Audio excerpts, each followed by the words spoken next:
तो 3 प्रश्न बड़े महत्वपूर्ण होते हैं कि एक तो जीवन क्या है, हमें क्यों मिला है, और अगर मिला है तो फिर हमें करना क्या है ना? अब ये ठीक वैसा ही है जैसे हम ये समझें कि किसी छोटे से बच्चे से हम कहें कि भाई तुम अभी क्या कर रहे हो यहाँ पर, और आप तो सब लगभग मेरे से भी कई लोग बड़े बैठे हैं यहाँ पर। एक बार क्या हुआ कि एक साउथ में बहुत बड़े सेंट हैं, अभी भी हैं वो, तो मैं उनके वहाँ बैठा था तो एक 72-73 साल के व्यक्ति आए और वो उनसे गुरुजी से पूछते हैं कि मुझे ये बताइए लाइफ क्या होती है। तो गुरुजी उसको हाथ जोड़ देते हैं, कहते हैं कि कितनी उम्र है तुम्हारी? कि मैं 72 वर्ष का हो गया हूँ। तो वो कहते हैं कि 72 वर्ष में तुम्हें अभी तुम्हारी जाने की तैयारी है लगभग, और तुम्हें ये नहीं पता कि जीवन क्या है, तो किया क्या तुमने अभी तक। तो हमें ये पता होना चाहिए कि कहीं ऐसा तो नहीं कि हम जीवन को ये ही समझते हों कि सुबह हुई है, हम अपने जो दैनिक कार्य हैं वो करें, अपनी अपनी जवाबदारियां बच्चों के प्रति, परिवार के प्रति करें, निभाएं, रात हो जाए सो जाएं। दुनिया में 98% लोग ऐसे ही जीते हैं। उसके पीछे कारण भी होते हैं। कुछ लोग अभाव में जीवन जीते हैं, है ना, तो वो अपने सर्वाइवल के मोड के लिए परेशान रहते हैं। कुछ लोगों के पास बहुत ज़्यादा अतिरेक में हर व्यवस्था होती है, चाहे वो धन की हो या जो भी मटेरियल वर्ल्ड की हो, तो उसमें वो व्यस्त रहते हैं। क्योंकि इंसान का स्वभाव ये है कि वो हर चीज़ को अपने जीवन में ग्रोथ होने देखना चाहता है, बढ़ता हुआ देखना चाहता है, चाहे वो पैसा हो, परिवार हो, होता है ना आप लोगों के साथ। तो पहले तो हम समझते हैं कि लाइफ मिली कैसे हमें और ये क्यों मिली है। फिर थोड़ा धीरे धीरे आगे बढ़ेंगे। आपका बीच में कोई प्रश्न आए तो आप ज़रूर पूछें। देखिए, लाइफ जो है वो आप एक एग्जाम्पल से समझिए। अभी आप ज़्यादातर लोग बाय फ्लाइट आए हैं, है ना, तो हम या ट्रेन से आए, जिससे भी आए, तो हम ये जानने की कोशिश करते हैं कि हम कैसे आए दुनिया में। उसी असेंबली से, जैसे एक एयरपोर्ट होता है, मान लीजिए कि ये एयरपोर्ट है,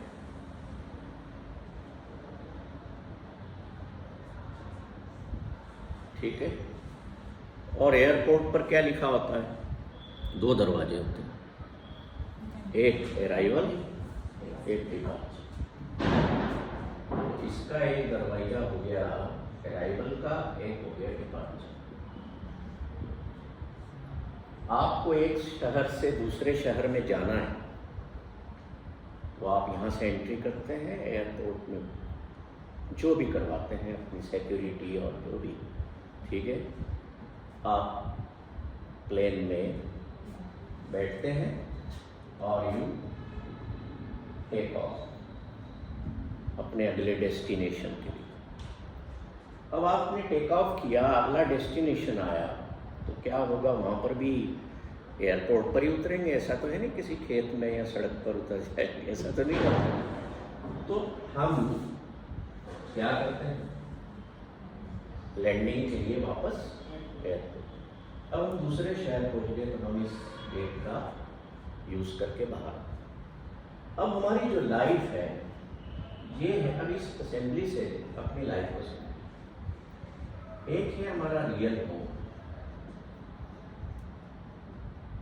जहां हम अनलिमिटेड टाइम से हम रह रहे हैं in the form of soul या in the form of consciousness.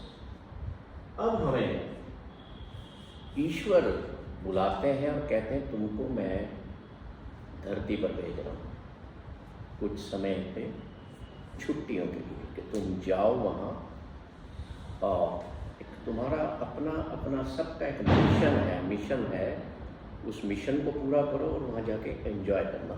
आप बेंगलोर से आए हैं इंदौर, तो 4 दिन से यहाँ आए, 3 दिन से, तो आप लोग आपस में घुल मिल रहे हैं, है ना, अच्छी बातें कर रहे हैं, अलग अलग प्लेसेस विजिट कर रहे हैं, एक तरह से एंजॉय कर रहे हैं। कुछ हद तक जहाँ से आप आए हैं, जिस परिवार से आप आए, वहाँ की चिंताएं, बाधाएं, जो भी आपको समस्याएं, थोड़ी कुछ हद तक तो भूल के आए होंगे या याद नहीं आ रही होगी। Similarly God called us and asked us and gave limited time इस धरती पर आने के लिए। और वैसे देखा जाए तो ईश्वर टाइम नहीं देते, वो हमें नंबर ऑफ ब्रेथ्स देते हैं कि आपको मैं इतने श्वास दे करके इस दुनिया में, अब ये एयरपोर्ट की जगह आप यहाँ भेज रहा हूँ लिमिटेड नंबर ऑफ ब्रेथ दे करके। आप जाइए और जिस मिशन के तहत आप यहाँ आए हैं उसे पूरा करिए। Now your airplane lands on the earth, you have arrived in the world. आप इस दुनिया में आते हैं और फिर आपके लिए डिपार्चर गेट, आने के बाद एक ही गेट बाकी है इस दुनिया में आने के बाद। जैसे आपको अब अपने शहर वापस लौटना है, आप बेंगलोर में रहते हैं, तो आप डिपार्चर गेट लेंगे कि अराइवल ले लेंगे। तो ठीक ऐसे ही हम इस दुनिया में आते हैं तो एक ही गेट हमारे लिए ओपन है। मतलब ये कि जन्म लेने के बाद अगर कुछ बाकी है तो क्या बाकी है? मृत्यु बाकी है। हम इस दुनिया में आते हैं, रियल होम से हम इस वर्ल्डली होम में आते हैं, और एक हमारा जब नंबर ऑफ ब्रेथ्स हमारे कंप्लीट हो जाते हैं तो हम इस डिपार्चर गेट के थ्रू वापस टेक ऑफ करते हैं गॉडली प्लेन के द्वारा, और हम अपने रियल होम लौट जाते हैं। तो यहाँ से आने का समय और जाने के समय के बीच में जो आपको टाइम मिला, दैट इज योर लाइफ।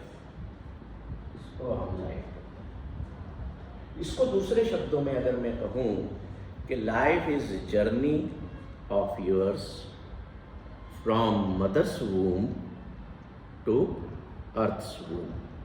मतलब आपका जो जीवन है वो माँ के गर्भ से धरती के गर्भ तक की यात्रा है। ठीक है, धरती के गर्भ तक की क्यों? क्योंकि हम जिन तत्वों से बनते हैं उसी में हम मिल जाते हैं। So it is journey. अब अगर लाइफ जर्नी है तो आप क्या हुए? ट्रेवलर हुए। तो अगर आप ट्रेवल पर हैं तो आप सोचिए कि आपको अपनी लाइफ का निर्माण कैसा होना चाहिए। How you have to travel. परेशानियों में, समस्याओं में, यहाँ की उलझनों में कैसे रहना है। ईश्वर जब आपको भेजते हैं ना तो आपको एक फॉर्म देते हैं,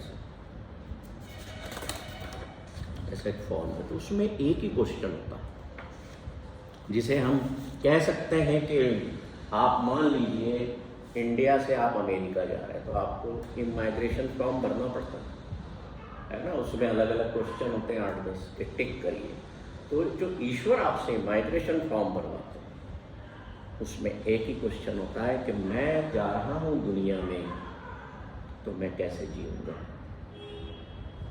पहला क्वेश्चन होता है, पहला जो टिक करना होता है आंसर, जो पहला ऑप्शन है वो ऑप्शन होता है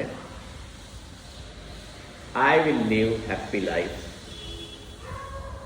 and second option is I will live miserable life.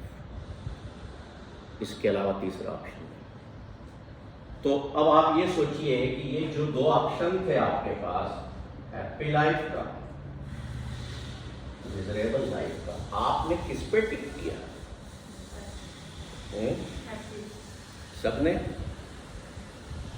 सबने हैप्पी लाइफ पर टिक किया। तो फिर दुखी तो कोई होगा नहीं आप में से, किसी को कोई दुख तो नहीं होगा। वो हम बता देंगे हैप्पी क्या होता है। पर अगर आप कहते हैं कि मैंने हैप्पी लाइफ पर टिक किया, तो फिर इस दुनिया में आप दुखी क्यों रहते हैं? हम टिक तो यहां करके आते हैं कि मैं एंजॉय करने जा रहा हूं, खुशी से जीवन को जीऊंगा, पर फिर दुख क्यों एंटर हो जाते हैं हमारी लाइफ में? तो प्रेजेंट मोमेंट में नहीं रहते, जो हैप्पीनेस सोच के आते हैं वो नहीं पूरी होती है। हम भूल जाते हैं, शायद कि पर्पस ऑफ लाइफ भूल जाते हैं। क्यों भूल जाते हैं? प्रेजेंट मोमेंट में नहीं रहते। जब आते हैं तब कुछ सारी होता नहीं है, जब आते हैं यहाँ पे तो सारी चीज़ें इकट्ठी होके हो जाती होता है, हो जाता है कि हैप्पीनेस को कहीं भूल के दूसरे लोग आ जाते हैं। तो वो हैप्पीनेस क्या थी जो आपने हैप्पी लाइफ पर टिक मार्क किया? मैं लोग थोड़े से आए तो मैं इस चीज़ को वापस रिपीट कर देता हूँ कि ईश्वर जब आपको इस दुनिया में भेजते हैं तो दो ऑप्शन देते हैं।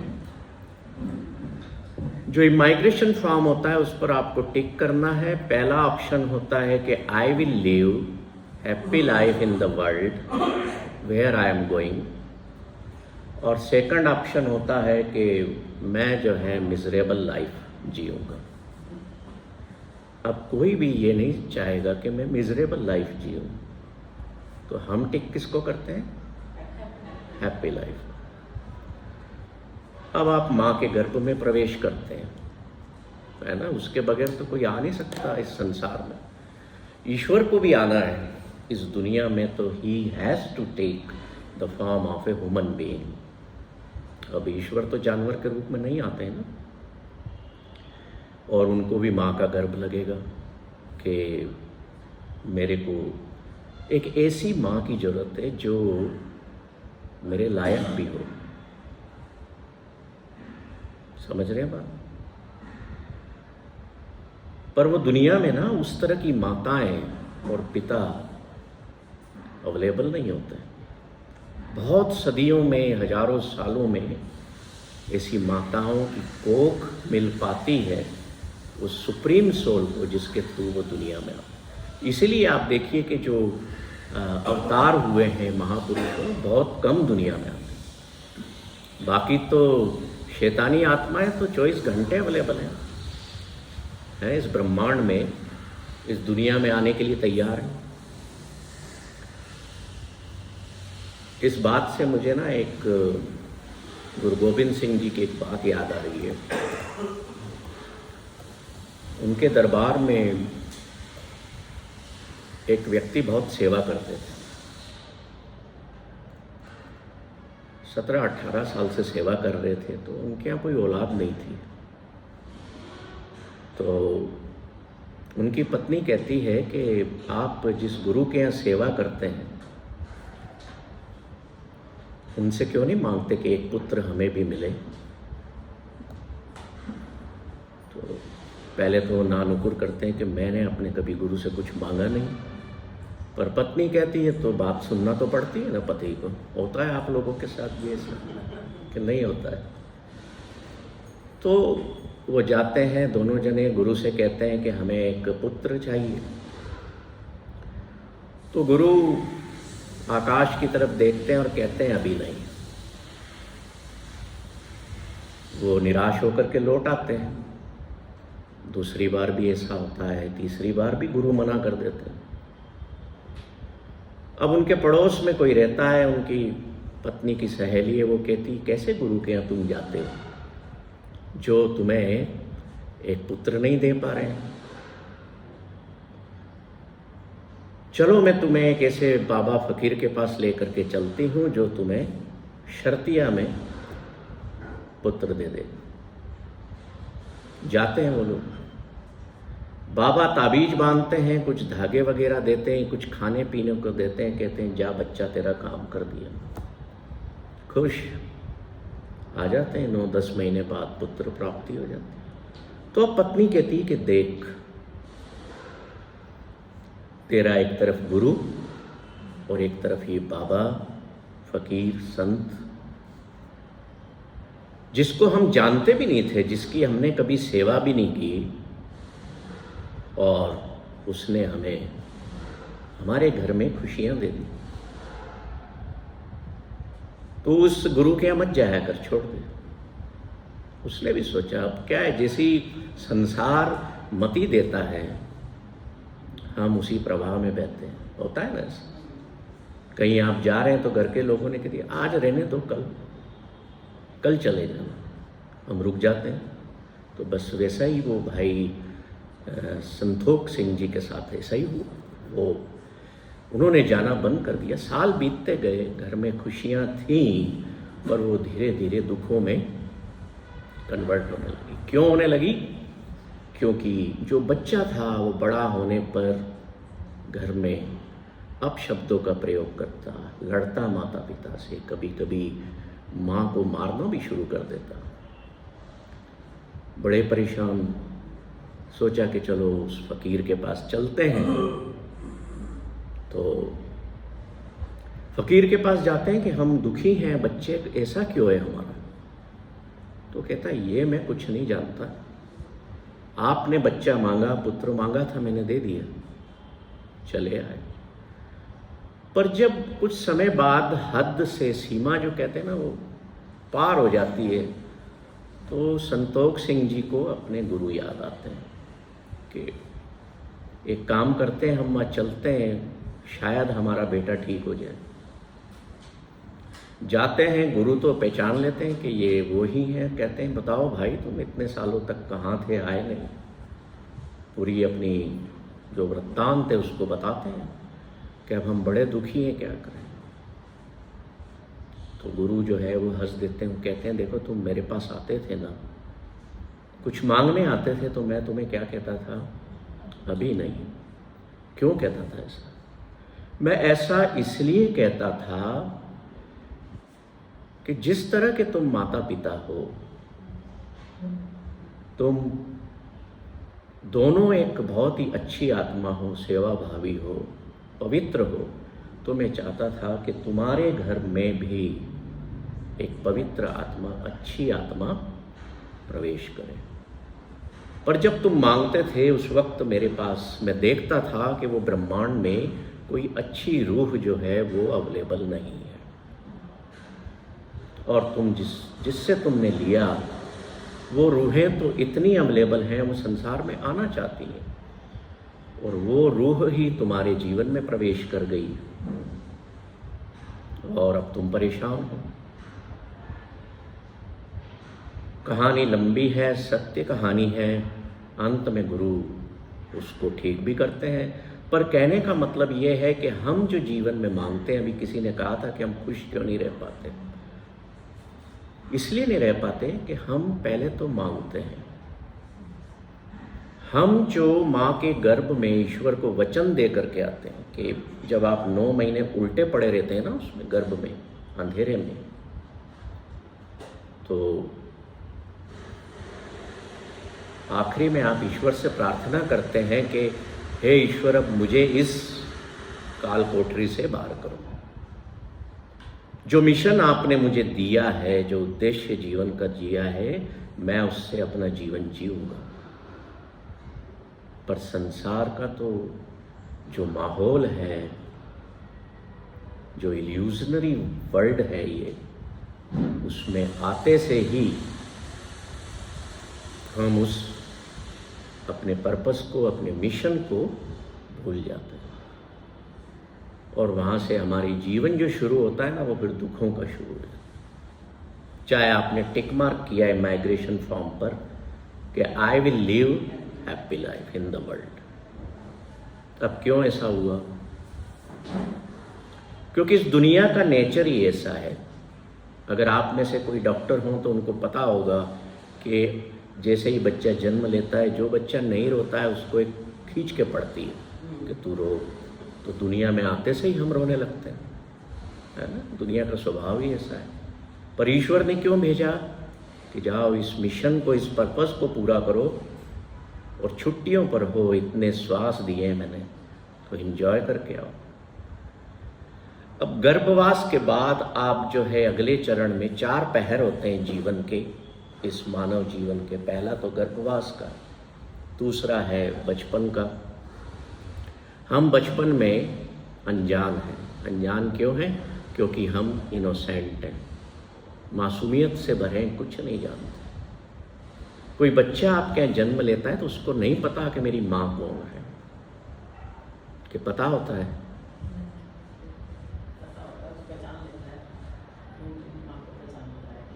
नहीं। उसको पता होता है कि उसके पिता कौन है? बच्चे को नहीं पता है कि उसको जन्म किसने दिया है, पिता कौन है। ये संसार उसे बताता है कि ये तुम्हारी माँ है, ये तुम्हारे पिता हैं। तो जब वो जन्म लेता है तो सबसे पहले प्रेम किससे होता है उसको? पहला प्रेम किससे होता है बच्चे को? माँ से नहीं। इस संसार का जो नेचर है, समझिएगा इस बात को, वो लेने का है, पाने का है ना। ऐसा हमें चाहिए सब कुछ। तो जैसे ही आप गर्भ से बाहर निकले आपको कुछ चाहिए, और जो हमें प्रेम, हम प्रेम उससे ही करते हैं जो हमें कुछ देता है। तो उस बच्चे को प्रेम सबसे पहले माँ के स्तनों से होता है। क्यों? क्योंकि वहाँ से उसको फीड मिल रहा है, सुख मिल रहा है। ठीक है। अब पहला सुख कहाँ से मिला? माता के स्तनों से। माता के स्तनों से उसे प्रेम हो जाता है, और फिर धीरे धीरे उस माँ से प्रेम हो जाता है। फिर माँ कहती है कि ये तुम्हारे पिता हैं। अब आपने पहला सुख लिया, तो इस मायावी वर्ल्ड ने आपको सुख की पहचान करवा दी कि नहीं? आपकी from the time of birth your journey of pleasures started. Your journey of happiness and joy नहीं, your journey of pleasures started. क्योंकि आपको पहले दिन से, पहले क्षण से लेने की इच्छा पैदा हो। अब आप ले रहे हैं, तो बचपन में भी आप लेते रहते हैं। मम्मी पापा कहते हैं कि बहुत अच्छा है, ये खाओ, इसकी ग्रोथ होगी, ये दो, ऐसे बढ़िया कपड़े पहनाओ, इसको लग्जरी में रखो, झूला लाते हैं, दुनिया भर की व्यवस्थाएं करते हैं। रोने नहीं देते कि रो रहा है, उठा लो गोदी में। क्यों रो रहा है? शायद भूख लगी होगी या कहीं दर्द होगा। तो वो सारी चीज़ें आप उस दुख को, दर्द के दुख को, भूख के दुख को आप मिटाते हैं। ऐसा करते हैं ना। कहीं अगर मैं गलत बोलूं तो टोक दीजिएगा, ठीक है। अब बचपना बीतता है, 10, 12, 15 साल के हुए तो तीसरे जीवन के तीसरे पहर में इंसान प्रवेश करता है। जवानी आ गई, तो आपको पता है आप उसमें क्या क्या करते हो। पढ़ते हो, लिखते हो। मैं इस पे ज़्यादा टाइम नहीं दूंगा। पढ़ते हो, लिखते हो, काम धंधा करते हो, होता है ना ऐसा। जो लड़के होते हैं वो पढ़ते हैं, लिखते हैं, कमाने लगते हैं, माता पिता का घर है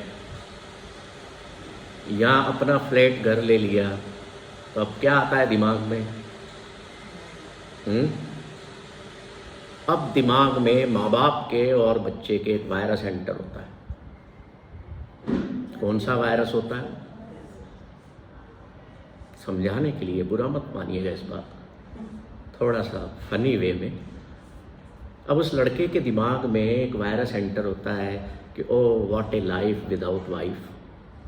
होता है कि नहीं? ऐसे ही लड़कियों को भी होता है हस्बैंड के लिए। तो वायरस जैसे ही एंटर हुआ, तो चलो इसकी शादी कर दो।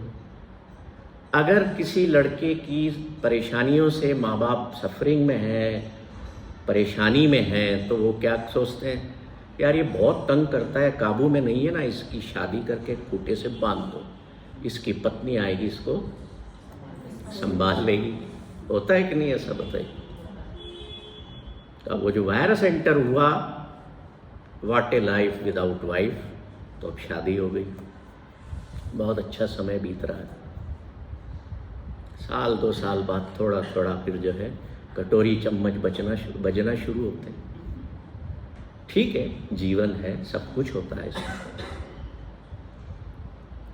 मैं आपको लाइफ को समझा रहा हूँ, थोड़ा सा भी अटेंटिव। अब कटोरी चम्मच, क्योंकि देखिए हम अगर पूरी एक फिलोसॉफिकल वे में आपको समझाएंगे ना, तो आपको बोरियत महसूस हो।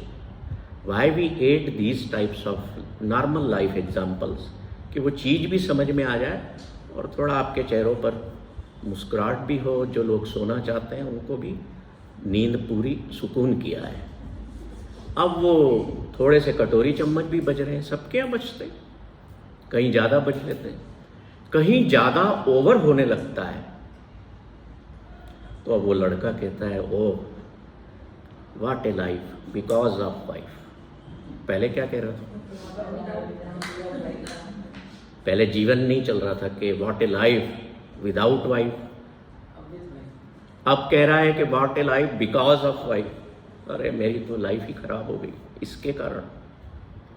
हम जीवन में कभी भी दुखी होते हैं ना, तो वी जज others, due to judging others, due to we blame others, के इसके कारण मैं दुखी हूँ। कभी सोचा आपने कि मैं स्वयं के कोई ऐसे काम करता हूँ जिसके कारण मेरे जीवन में दुख है? नहीं सोचते। हम दोष दूसरों को देने लगते हैं। मेरे साथ अगर कुछ हो गया तो क्या हुआ, उसकी वजह से हुआ, उसने ऐसा किया। पर ऐसा 90% ऐसा नहीं होता। तो आगे बढ़ते हैं। अब वो सोचता है कि मैं तो जो है सेपरेट हो जाऊं। ये वर्स्ट कंडीशन ले रहा हूं मैं, है ना, ऐसा जनरली होना नहीं चाहिए।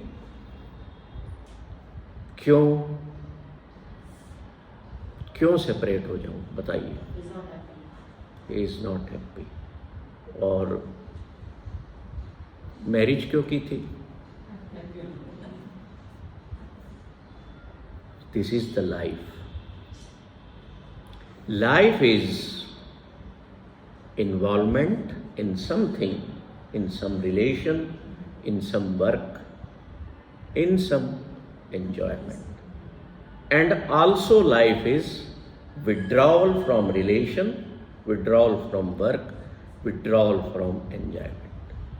किसी भी चीज में एंटर होना जीवन है, और किसी भी चीज से विड्रॉ करना वो भी जीवन है। पर ये दोनों आप क्यों करते हो? Because you want to be happy in life. अब आप सेपरेट क्यों हो रहे हो? कि मैं इस दुख से दूर हूँ, ये जो पत्नी मुझे गलत मिल गई या पति गलत मिल गया, इससे मैं सेपरेट हूँ तो मुझे खुशी मिले। और मैं इन्वॉल्व क्यों हुआ था? खुशी के लिए। तो ultimately we are in the search of happiness in this world, and that is the biggest mistake, कि हम सुख की तलाश करते हैं, खुशी की तलाश करते हैं। We always try to seek happiness in life, पर वो मिलती नहीं। क्यों? अब चौथे पहर पे चलते हैं, फिर ये बताऊंगा मैं क्यों नहीं मिलती। अब आप तीसरे पहर में आपके जो बाल हैं वो ग्रे होने लगे। अब आप जीवन के अंतिम पड़ाव में, अंतिम पहर में प्रवेश करें, जिसे हम बुढ़ापा कहते हैं, है ना। 60 वर्ष के बाद मान लो, हालांकि मैं तो नहीं कहता हूँ कि कभी कोई बूढ़ा हो सकता है, क्योंकि लोग मुझे जॉयमैन कहते हैं, मैन ऑफ हैप्पीनेस कहते हैं, तो मैं कहता ही नहीं कि बुढ़ापा कुछ होता है। पर हाँ, गुरु नानक ने एक बहुत इस पर फिलॉसफी दी है जो सत्य भी है, कि वो कहते हैं कि बुढ़ापा तो एक रोग है।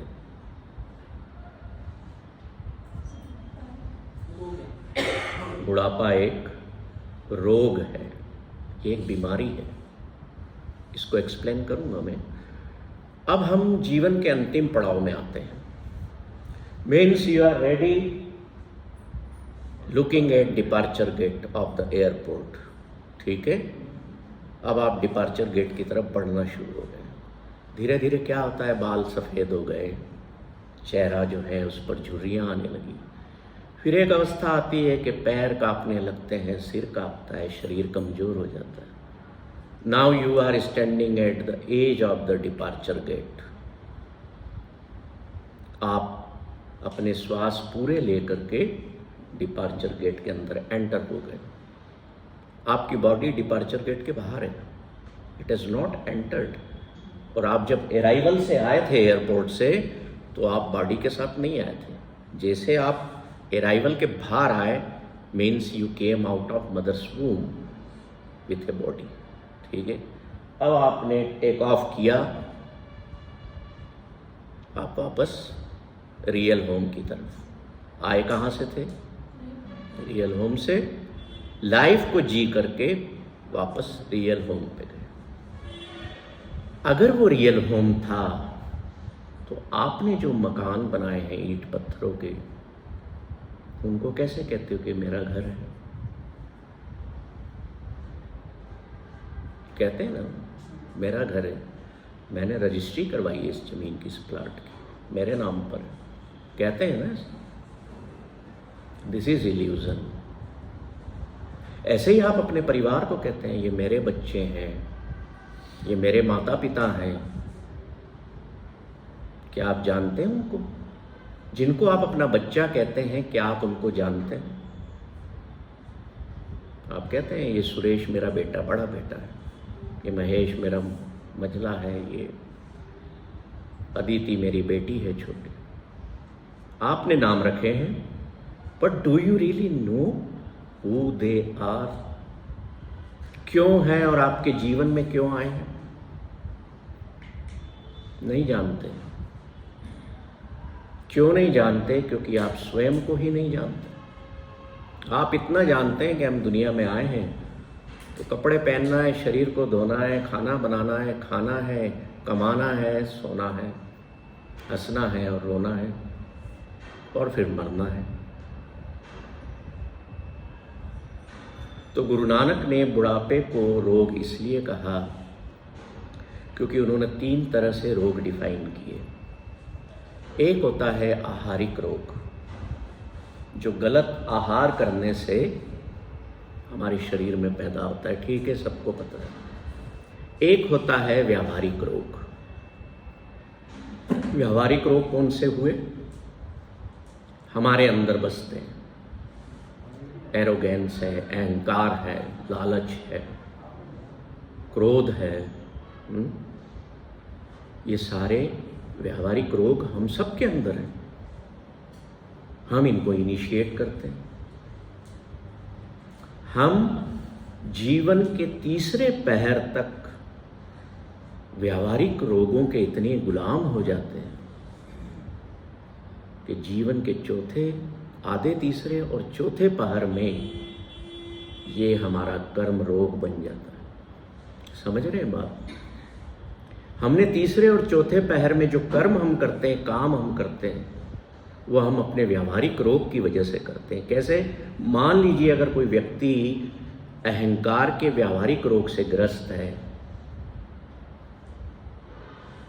तो जब उसका अहंकार तृष्णा में कन्वर्ट हो जाएगा, मतलब आदत लग जाएगी, लत लग जाएगी, तो वो व्यक्ति क्या हो जाएगा? अत्याचारी हो जाएगा। अत्याचार एक कर्म रोग हो गया कि आप सब पे अत्याचार कर रहे हैं। अगर मान लीजिए आप लालच के व्यावहारिक रोग से ग्रस्त हैं, आपको बहुत ग्रीड रहता है, तो आपको कर्म रोग लगा। कौन सा लगा? पजेशन का। इकट्ठा करने का, है ना, कि मेरे पास ही दुनिया का सब कुछ होता है ना ऐसा, दूसरे के पास के साथ आप इकट्ठा करते रहते हैं, पजेस करते रहते हैं, जमीनें, जायदाद, पैसा, बैंक बैलेंस, एवरीथिंग, ये सारी बातें आपको पता है, मैं सिर्फ याद दिलवा रहा हूँ। अब आपने लालच जब तृष्णा में कन्वर्ट हो गई तो आपको रोग लगा लोभ का, आप लोभी हो गए। अब जो व्यक्ति लोभी होगा दूसरों के अधिकार छीनेगा, हथिया आएगा चीजों को, तो ये उसका कर्म रोग हो गया। हुआ कि नहीं हुआ? अब मान लीजिए आपके व्यावहारिक रोग में काम वासना बसती है, तो क्या होगा? अगर वो तृष्णा बन गई काम वासना, तो कर्म रोग कैसे कन्वर्ट होगा? आप दुराचारी हो जाएंगे। हम देखते हैं ना दुनिया में बलात्कारी लोग होते हैं, वो दुराचारी हो गए। तो गुरु नानक कहते हैं कि संसार में जो भी लोग दिखते हैं सारे रोगी, जो दिसे सो रोगी। तो हम उनसे पूछें कि फिर ये बताओ कि रोगी कौन नहीं है? तो कहते हैं रोगी वो नहीं है जिसने अपने व्यावहारिक रोगों को अपने ऊपर मालिक नहीं बनने दिया। तो आप कर्मों के प्रति भी रोगी नहीं बनेंगे। देन योर चौथा पहर will be a beautiful life. आप खुशी से इस दुनिया से जाएंगे,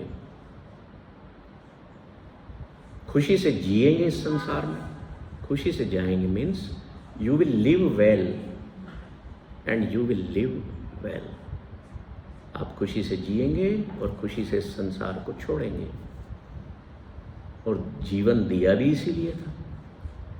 जब ईश्वर ने आपको प्लेन में बिठाया तो इसीलिए यही सोच के बिठाया, और आपने टिक भी किया कि हम हैप्पी लाइफ के लिए जा रहे हैं। पर यहाँ आते से दुख क्रिएट होने लगे। क्यों दुख क्रिएट होने लगे? कि मुझे हर चीज चाहिए और न मिले तो दुख होने लगता है। होता है ना ऐसा? किसी के यहाँ 3 लड़कियां हैं, एक बेटा नहीं है, मेरे यहाँ बेटा नहीं है, इसलिए बहुत दुखी रहता है। पर जो है 3 लड़कियां हैं, उनकी तरफ देख के उस सुख को पाना छोड़ दिया। तो कहाँ जी रहा है वो? कि मेरे पास काश एक बेटा होता। हम जीते कहाँ हैं? शुरू में किसी ने कहा था कि हम प्रेजेंट मोमेंट में नहीं रहते। हम जीते कहाँ हैं?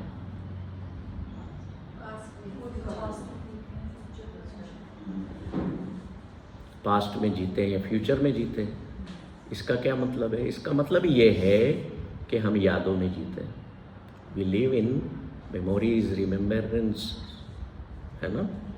मेमोरीज या रिमेम्बरेंस में जीते हैं।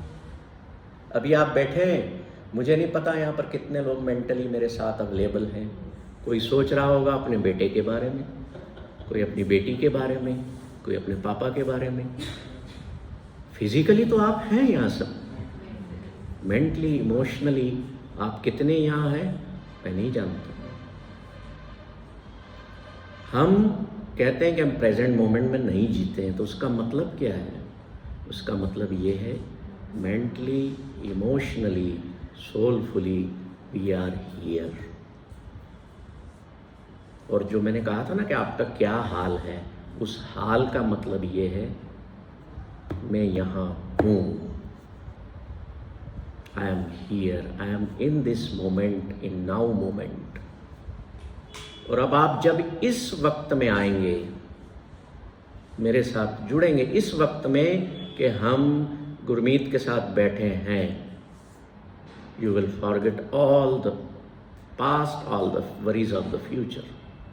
केवल एक क्षणिक, जिसको कहते हैं ना समय के लिए, आप उसको फील करेंगे।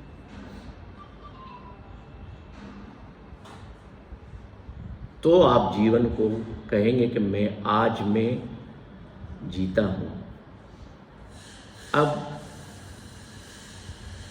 हमारे जो गुरुओं की शिक्षा है, हम वेदों को देखें, है ना, अपने ग्रंथों को देखें तो वो तो आज को भी नहीं मानते।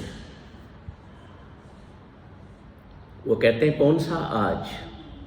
This moment is not today, this moment is not morning, this moment is not evening. समझ रहे हैं? तो फिर दिस मोमेंट क्या है? अभी अभी, हाल। वो कौन सा मोमेंट है? वो मोमेंट वो है जब मैंने एक श्वास अंदर ली और छोड़ी। That was the moment, now moment. दुनिया में किताब बड़ी फेमस हुई है, द पावर ऑफ नाउ, आपने पढ़ी होगी।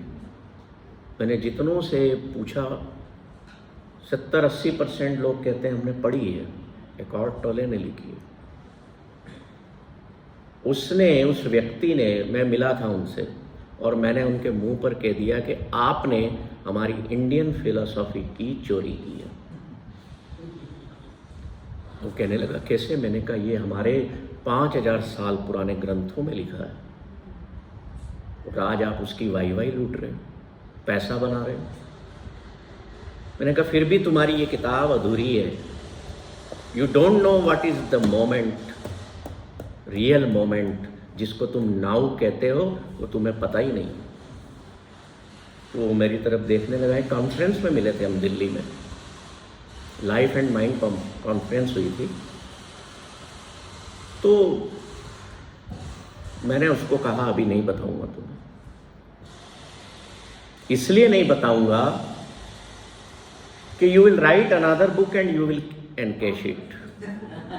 तुम बेचते हो और मेरे देश के जो ग्रंथ है ना, जो शिक्षा है, वो हम बेचते नहीं, हम तो शेयर करते हैं, हम लोगों के फायदे के लिए बोलते हैं। इसको मैं समझाता हूँ। गुरु नानक का एक शब्द है गुरु ग्रंथ साहब में कि नाउ मोमेंट क्या होता है। वो कहते हैं हम आदमी हाँ एकदमी, मोहलत महत न जाना। इसका मतलब ये है कि मैं जो हूं एक दम का इंसान हूं। दम मीन्स श्वास। I am a person of one breath. I don't know the next will come, और जो मैंने अंदर ली है वो मैं बाहर छोड़ भी पाऊंगा क्या? This is the moment of now.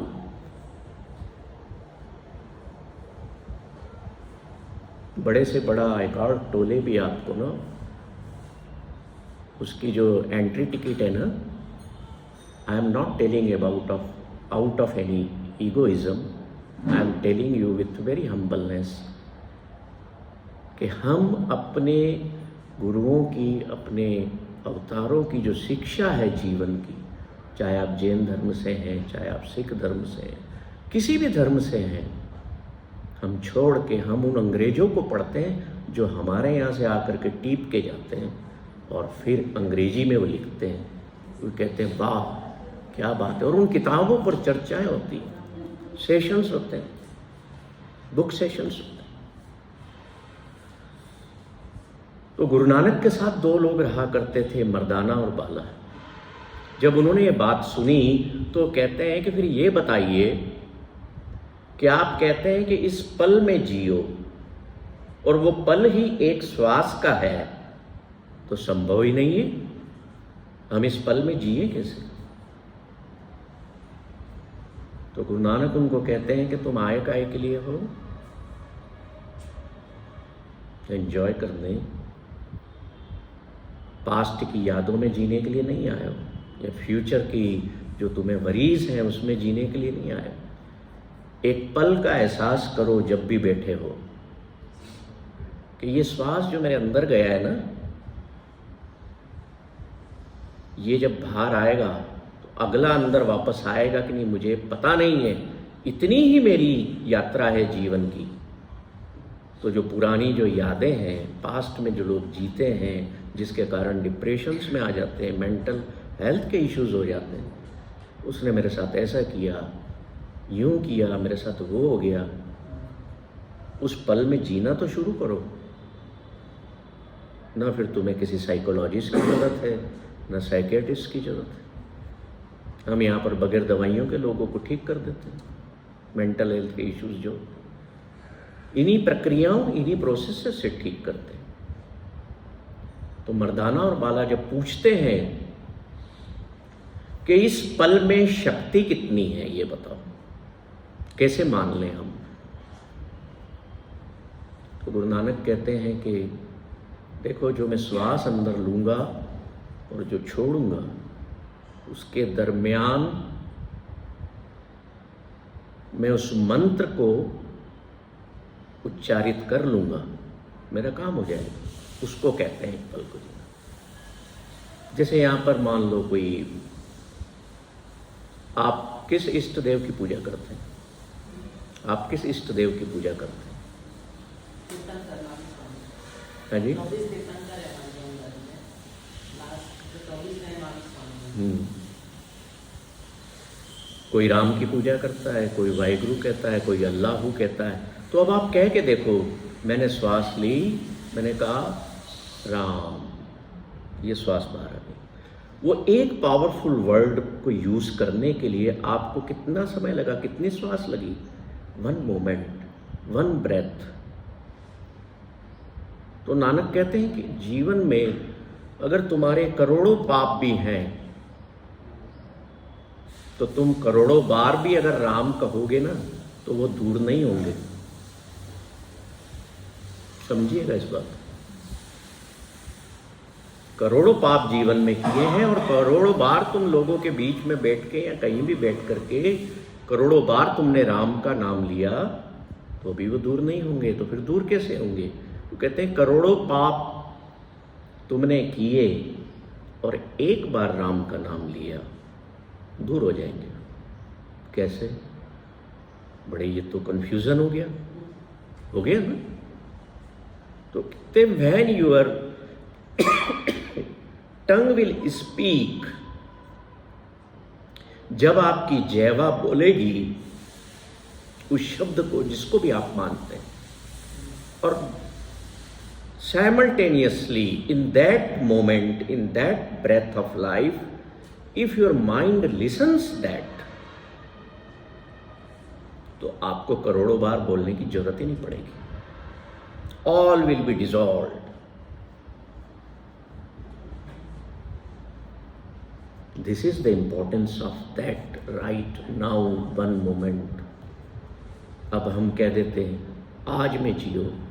अच्छा, आज में जीना है, आज दिन भर मैं ये कर रहा हूँ, मैं तो जी रहा हूँ। No, the moment, the present moment is just utter present, अभी। और मैं अगर पूछूं कि तुम्हारा क्या हाल है, तो आपको कहना है मैं हूँ, मैं खुश हूँ, मैं अभी हूँ, नहीं तो बेहाल हूँ। कई लोग बेहाल पड़े रहते हैं ना, क्यों? क्योंकि वो यादों में जी रहे हैं। कई लोग बैठे बैठे मुस्कुरा देते हैं। क्यों मुस्कुराया पता है? वो इसलिए मुस्कुराया कि कोई पुरानी अच्छा सुख याद आया। होता है ना ऐसा? और कोई बैठा बैठा बड़ा उदास हो जाता है एकदम से, या कोई, मैंने तो देखे आंखों में आंसू भी आ जाते, रो देते। क्यों? कोई पुराना दुख, कोई पुराना जख्म याद में आ गया और आप जी यादों में रहे हैं, तो आप वैसा का वैसा ही आपका जो बॉडी में, माइंड में, सोल में जो रिफ्लेक्शन आ रहा है, वो वैसा आता है। पर अगर मैं इस क्षण में मौजूद हो जाऊं, इस पल में, तो ना मुझे सुख होगा ना मुझे दुख होगा। आई विल बी, जैसे जैन धर्म में भी कहा गया है कि मैं संभाव में होऊंगा। कहा है ना, तो व्हाट इज दैट संभाव? संभाव इज इन राइट मोमेंट। और जो लोग इसकी प्रैक्टिस करते हैं, they live whole day in the present moment. अगर वो पत्तों को देख रहे हैं, तो वो सिर्फ पत्तों को देख रहे हैं। They are not thinking about their father, mother, sons, wife, children, husband. मैं आपसे पूछूं, सर आपका नाम क्या है? सर आपका नाम क्या है? देव, कोई भी बता। अच्छा आप बताइए आपका नाम क्या है? बीना, आपका नाम बीना है। हस्बैंड आपके कहाँ हैं? पीछे करते हैं। मैं आपको कहूँ कि आप एक पत्नी हैं, क्या विचार मन में आएंगे? क्या विचार है? पति के बारे में आएंगे ना। अगर हम किसी को कहें कि आप पत्नी हैं तो किसके बारे में विचार आएंगे? पति कह रहे उन्होंने दवाई ली होगी कि नहीं, खाना टाइम से खाया होगा कि नहीं, आएंगे ना। ऐसे ही अगर मैं पति से कहूँ आपके कि आप एक पति हैं तो उनको आएंगे, अरे मेरी पत्नी क्या कर रही होगी इस टाइम, मोबाइल पे लगी होगी या सो गई होगी। या का स्कोर क्या होगा, ये ज़्यादा पसंद। या मैं आपसे कहूँ कि आप एक पिता हैं तो आपके अंदर बच्चों के प्रति ख्याल है। क्वेश्चन पे डिपेंड करेगा आपको क्या। या मैं आप कहूँ आप एक सासू माँ हैं तो आप बहू के प्रति कह रहे देखती नहीं है मेरे को, सेवा ही नहीं करती है। या मैं आपसे कहूँ कि आप एक बहू हैं तो आप अपने सास ससुर के बारे में सोचने बैठ जाए। होता है कि नहीं ऐसा? ईमानदारी से बताए। नहीं होता है तो बोलो। रिलेट बस। उससे कौन रिलेट हो जाता है? रिलेशन का मतलब ही रिलेटिविटी से जो चीज बनी है। आपके विचार अकॉर्डिंग टू रिलेशन बनते हैं, है ना। तो अब हम विचार शून्य की स्थिति को कैसे प्राप्त होंगे? विचार शून्य की स्थिति को प्रेजेंट मोमेंट में लाएंगे तभी तो प्राप्त होंगे ना। तब आपको दिन में कम से कम 5 मिनट 10 मिनट बैठो और सोचो कि ना तो मैं पति हूँ, ना मैं पत्नी हूँ, ना मैं बाप हूँ, ना मैं माँ हूँ, ना मैं सन हूँ, ना मैं बेटी हूँ, तो क्या हूँ? कुछ भी नहीं हूँ। जब आपने सोचा कि आई एम नोबडी, आप करके देखिएगा आपके मन में कोई विचार ही पैदा नहीं होगा। थॉट प्रोसेसेस जो होती हैं, जो थॉट्स डेवलप होते हैं, वो किसी के साथ अपनी आइडेंटिफिकेशन या रिलेशन की वजह से होते हैं, अदरवाइज नहीं होंगे। तो दिन में कम से कम अगर हम 2 बार 5-5 मिनट की प्रैक्टिस करें कि आई एम नोबडी, तो आप अपने पास्ट से और फ्यूचर की मेमोरीज वरीज से दूर होने लगे। डिपार्चर गेट पर खड़े हैं पर फिर भी चिंता क्या है? पड़ पोतियों का क्या होगा, पोतों का क्या होगा, क्या काम धंधा करेंगे वो। मैंने इतना सारा बैंक बैलेंस छोड़ा है, जमीनें छोड़ी है, वो बेच तो नहीं देंगे, खराब तो नहीं करेंगे। मन तो ये पकड़ने नहीं आता ना। मन का तो स्वभाव है ना, तो इसीलिए तो कहते हैं प्रेजेंट मोमेंट में आइए। डिपार्चर गेट पर ये सोचिए कि मैं तो अब जो है ना वो पीछे छोड़ चुका, जो करना होगा कर लेंगे, मुझे क्या फर्क पड़ना है। मान लो आपकी करोड़ों रुपए की जमीन आप बच्चों को दे करके जा रहे हैं, वो लड़े मरे कटे जो भी हैं होने दो। What you have to do with that? आपने उसका क्या किया? आप अमीर बने धन से, पदार्थों से, आपने उस अमीरी को जिया नहीं जिया, फिर भी आप बचाते रहे। और मर कैसे रहे हो? गरीबी में। जो अमीरी के लिए जो कमाया था वो तो छोड़ जाएगा, तो इसलिए मरना है तो अमीरी में मरो। जो कमाया है ना उसका सदुपयोग करके खत्म करके जाओ उसको। Live rich, don't die rich. मैं पीछे वालों के लिए छोड़ के जा रहा हूं, पर ये याद रखना, ये सत्य है। मैं गुरबाणी का साधक हूं। ये सत्य है कि जो आप छोड़ करके जा रहे हैं, अगर आपके अपनों ने उसका दुरुपयोग किया तो उस कर्म के आप भी भागीदार हो गए। आप एस्केप नहीं हो सकते उससे। तो जो छोड़ के जाओगे उसका भी चिंतन करना।